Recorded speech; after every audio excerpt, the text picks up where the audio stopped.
اعوذ باللہ من الشیطان الرجیم، بسم اللہ الرحمن الرحیم۔ یہ سورہ نبا کا دوسرا رکوع ہے اور اس سورت کا موضوع دراصل آخرت کا عقیدہ مضبوط کرنا ہے، اور یہ آخرت کا عقیدہ ہمارے اندر جبھی مضبوط ہوگا جب ہم یہ صورتیں جو آخری پارے میں یا 29ویں پارے میں دی گئی ہیں ان کو ہم ترجمے کے ساتھ پڑھیں۔ بسم اللہ الرحمن الرحیم۔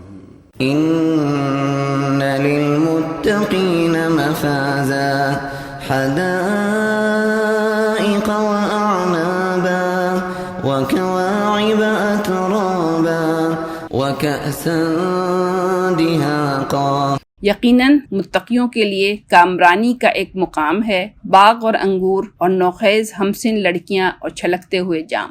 اب یہ ہے کہ متقی کا ورڈ ہمیں بہت سمجھنے کی ضرورت ہے کہ متقی سے مراد کیا ہے۔ اس ورڈ تقوی، متقین، اس کا لفظ بہت دفعہ قرآن کے اندر آیا ہے۔ مطلب متقی مینس ایسا پرسن جو کہ اللہ سے ڈرتے ہوئے زندگی بسر کرتا ہے۔ یعنی یہ یہاں یہ نہیں کہا گیا کہ مسلمانوں کے لیے یہ سب ہے، ایک مقام ہے باغ اور انگور یہ سب کچھ، بلکہ ایسے مسلمانوں کے لیے ہے جو کہ اللہ سے ڈرتے ہوئے اپنی زندگی گزار رہے ہوتے ہیں۔ یعنی اگر جو ان کی جاب ہے اس میں بھی ان کو خیال ہوتا ہے کہ کہیں ہمیں حرام مال میں نہ گھسوں، کرپشن میں، اور جو آج کل چیزیں عام ہو گئی ہیں، یا کہیں لوٹ کھسوٹ میں، منافع خوری میں نہیں مطلب انوالو ہوں۔ یعنی اسے اپنی کمائی کی بھی فکر ہوتی ہے کہ میری کمائی حلال ہو۔ پھر وہ روزمرہ زندگی جو اپنے گھر میں گزار رہا ہوتا ہے اس میں بھی اس کو فکر ہوتی ہے کہ میرا اہل و عیال جو ہیں دین کے راستے پر چلنے والے ہوں، خود بھی وہ اپنے آپ کو دین کے راستے پر چلنے کی کوشش کرتا ہے۔ اور آپ دیکھیں شروع ہی میں جو کوالٹیز بتائی گئی ہیں جب یہ الف سورہ بقرہ شروع ہوتی ہے کہ یہ الف لام میم ذالک الکتاب لا ریب فیہ ھدی للمتقین الذین، یعنی ہدایت ہے پرہیزگاروں کے لیے۔ یہ نہیں کہا گیا کہ ھدی للمتقین المسلمان، یہ کہ مسلمانوں کے لیے ہدایت ہے۔ یعنی مسلمان تو آپ دیکھیں بائی برتھ بھی بندہ ہو جاتا ہے نا۔ اب بہت سے لوگ ہیں جو کہ مسلمان گھر میں پیدا ہو گئے ہیں لیکن انہیں پتہ ہی نہیں کہ کیا لکھا ہوا ہے قرآن کے اندر، لیکن مطلب ہم کہیں گے تو ان کو مسلمان ہی کہیں گے، لیکن ہم متقی بندہ نہیں جب تک کہلا سکتا جب تک کہ وہ اپنے اعمال کے اندر خود کو گناہوں سے بچانے کے لیے کوشش نہ کر رہا ہو۔ اور یہی بات قرآن میں ایک اور جگہ بھی آتی ہے کہ وہ جب ان کو جنت میں داخل ہو رہے ہوں گے تو وہ کہیں گے کہ ہم اپنے گھر والوں کے درمیان ڈرتے ہوئے زندگی بسر کرتے تھے۔ یعنی یہ نہیں ہوتا تھا کہ اپنی اولاد کی اور اپنی گھر والوں کی ہر جائز و ناجائز خواہش پوری کرتے ہوں، بلکہ یہ دیکھ بھال کر زندگی بسر کر رہے ہوتے تھے کہ ہمیں کیا کرنا ہے اور کیا نہیں کرنا ہے۔ لا يسمعون فيها لغوا ولا كذابا۔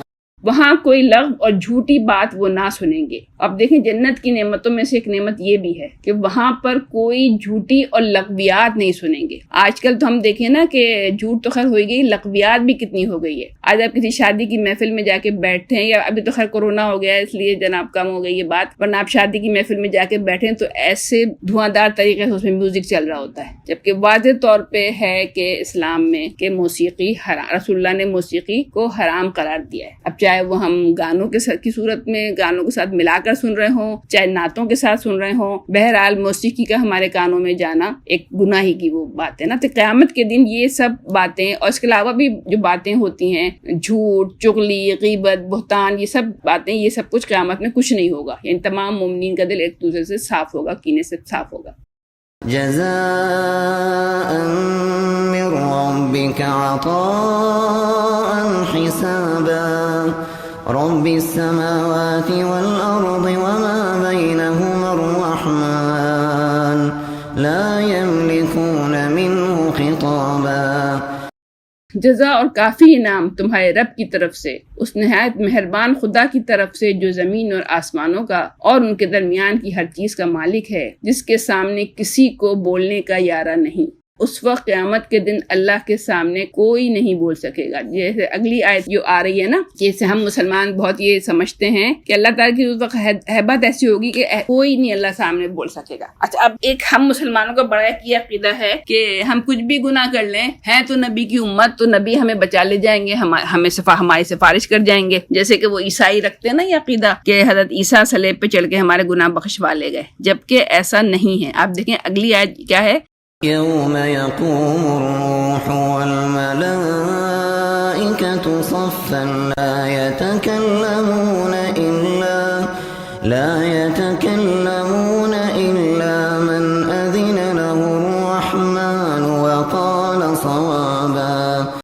جس روز روح اور ملائکہ سب بستہ کھڑے ہوں گے، یعنی اس وقت جب اللہ تعالیٰ کا دربار لگا ہوا ہوگا، جبرائیل امین اور تمام فرشتے کھڑے ہوں گے اور انبیاء بھی کھڑے ہوں گے اپنی امتوں کے ساتھ ساتھ، الا من اذن لہ الرحمن، کوئی نہ بولے گا سوائے اس کی جسے کہ رحمان اجازت دے۔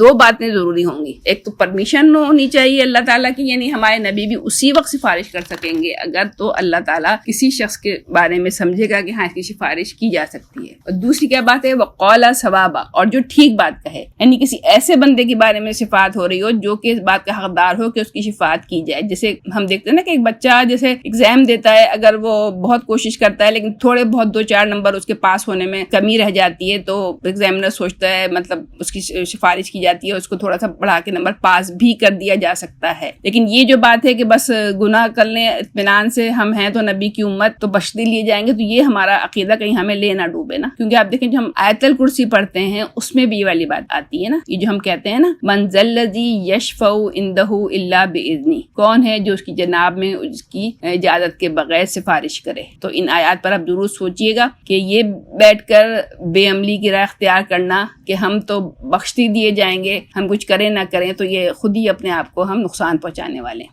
ذلك اليوم الحق فمن شاء اتخذ إلى ربه مآبا، وہ دن برحق ہے، اب جس کا جی چاہے اپنے رب کی طرف پلٹنے کا راستہ اختیار کر لے۔ اب اللہ تعالیٰ کیا کہہ رہا ہے، کوئی مانے یا نہ مانے، بہرحال وہ جو قیامت کا دن ہے وہ تو آنا ہی ہے۔ اور برحق تو خیر یہ کہ جب بھی کسی کی موت آ جاتی ہے تو وہی بظاہر اس کی اینڈ ہوتا ہے۔ اب یہ موت ہماری ہو سکتا ہے کل پرسوں میں، اسی ہفتے میں آ جائے، کسی ایکسیڈنٹ سے آ جائے، کسی ہارٹ اٹیک سے آ جائے، کبھی کورونا کے اٹیک کی وجہ سے آ جائے۔ اللہ تعالیٰ کیا کہہ رہا ہے، اب جس کی مرضی ہے، جس نے اس قرآن کو پڑھا ہوگا، سمجھا ہوگا، تو وہ پھر ضرور سوچے گا کہ میں اپنے لیے کیا کلیکٹ کروں، اپنے کیا جمع کر کے اپنے لیے اللہ کے حضور میں بھیجوں۔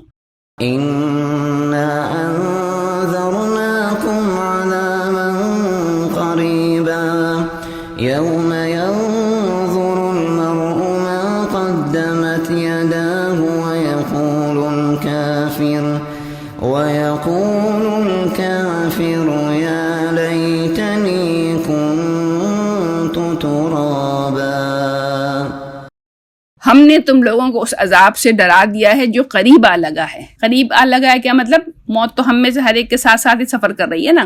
وہ جسے کہتے ہیں نا کہ دنیا کے بھی مسافر ہیں اور آخرت کے بھی مسافر ہیں، تو دنیا بھی اپنی طرف کوچ کر چکی ہے اور جا رہی ہے، اور آخرت بھی کوچ کر چکی ہے اور ہماری طرف آ رہی ہے۔ تو اب ہمیں خود دیکھنا ہے کہ ہم کسی چیز کو پیچھے چھوڑتے چلے جا رہے ہیں اور کس چیز سے قریب ہوتے چلے جا رہے ہیں۔ تو جس چیز گھر کے ہم قریب ہوتے جا رہے ہیں اس کے لیے ہم اب جلدی اپنے لیے ہمیں چاہیے کہ ہم جلدی اپنے لیے اعمال کریں نا جمع، اللہ کا ذکر کر کے، اللہ کی راہ میں صدقہ کر کے، جو بھی ہمیں طریقہ سمجھ میں آئے، ایسے بس بیٹھے نہ رہیں، بالکل ایک جسے کہتے ہیں نا اسٹیٹس کو والی پوزیشن میں نہیں بیٹھے رہے ہم کہ ہم کچھ کریں ہی نہ، کیونکہ اگلی بات اللہ تعالیٰ کیا کہہ رہا ہے، یوم ینظر المرء ما قدمت یداہ، قدمت مینس جو آگے بھیجا، یداہ اس کے ہاتھوں نے، ویقول الکافر، اور کافر پکار اٹھے گا، یا لیتنی کنت ترابا، اور کافر پکار اٹھے گا کہ کاش کہ میں تو خاک ہی ہوتا۔ یعنی جن لوگوں نے بالکل ہی نہیں سوچا تھا اس حوالے سے، تو وہ اس وقت کیا ان کا رد عمل ہوگا، وہ سوچیں گے جب ان کو احساس پیدا ہوگا یا کہ اللہ میں تو کیا تو پیدا ہی نہ ہوتا، یا پیدا بھی ہوتا تو بس مر کر مٹی ہی ہو جاتا، خاک ہو جاتا۔